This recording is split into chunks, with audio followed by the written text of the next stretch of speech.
Hey folks, Evil Pajamas here with another Civilization 6 video. It is January 9th, 2021, and in this video I'm going to be sharing some footage of one of the most irritating things that the AI can do, and frankly I don't really have a solution for it. It's just a fun little video of the AI being a bro. This footage will be from a Deity level playthrough on a Terra map. The settings are all default other than the city-state number is set to the maximum number of city-states. The map seed is in the details below if you are interested in the map that you're seeing. So we are playing for the Gaul Ambriox here. They're pretty fun civ. If you haven't tried them out, I would suggest them. They have a very strong early game unit that you start with. It's a warrior replacement. But at any rate, this game is pretty much in the bag. Like, I don't anticipate having any difficulty closing out a win on this one. Here's a zoom of the scoreboard on turn 112, and you can see that I'm pretty well positioned here. Although it looks relatively even, that means that I've pretty much sort of caught up to the AI in terms of their advantage, which means my engine is outpacing theirs, and at turn 112, I'm in pretty good position here. Here's a zoom of the mini-map.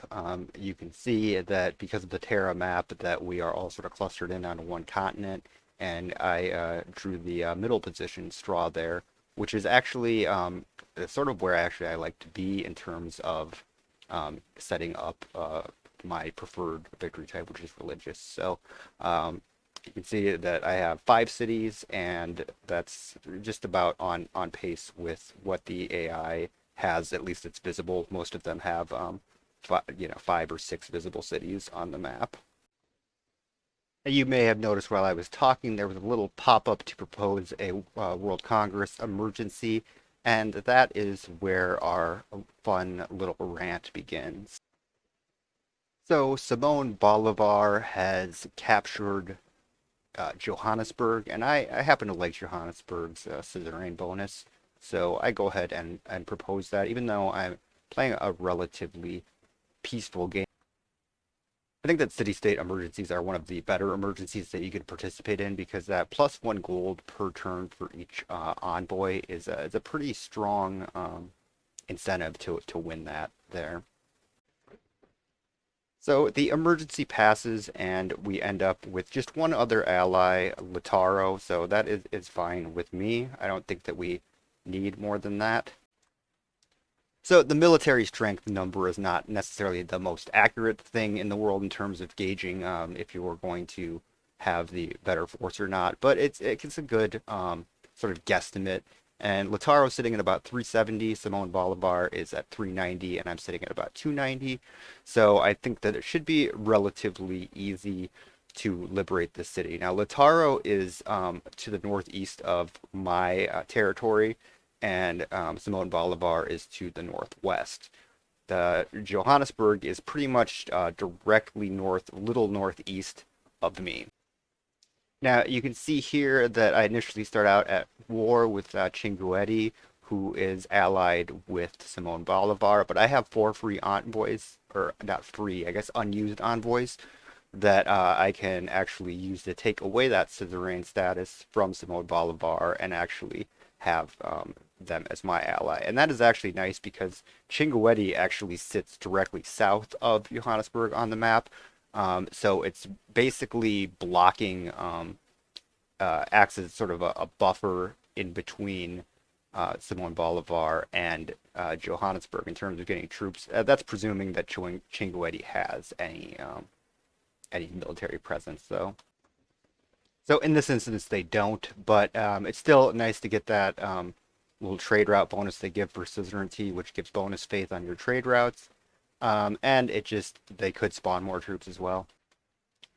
You can see there on the religious map that spreading into the nearby civs is going pretty well, which was most of the reason for my initial confidence at the intro of this video that I will eventually win this game. So we ally with Lautaro, and our plan is going pretty well there. I mean, I guess I can't really call it our plan since the other the other party is just the computer AI. But at any rate, I am holding off the Western front, keeping Simon Bolivar from bringing in reinforcements. And you can see that Lautaro has a pretty sizable force there to retake Johannesburg. Now, we are running a little bit up against the timer. We've only got 12 turns left, but Simon Bolivar doesn't really have much in the way of troops in the area, and he's just got the walls there. So it's right around this point that I realize that Lataro's army is in fact not going north.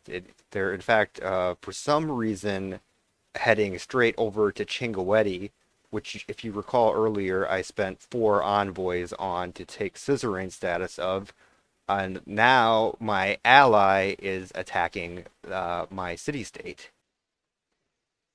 So I search around to see if there's some kind of diplomatic option that I maybe missed, like don't attack my city-state or something, but there is no such thing that exists. I just have to let my moronic AI ally attack the city-state that I just spent 4 envoys on, and I really would like to keep in the game. So because Lataro is feeling super bro-ish, he decides to go with Scorched Earth and raise Chinguetti to the ground. And actually, maybe I've misinterpreted this. Maybe, in fact, the AI is not playing like a moron. They are stabbing me in the back on purpose and taking advantage of that situation. So maybe the AI is actually just brilliant and is double dipping out of this alliance. So I could go that route and just say I guess that the AI is a genius in this one regard. But in that case, you would think that there would be some way to retaliate back about that. But oh well. So that is it for this video. So if you enjoyed the video, please consider liking and subscribing. Do apologize that there's no particularly useful strategy content, just me ranting about the AI's alliance strategies there. So thanks for listening and have a great day.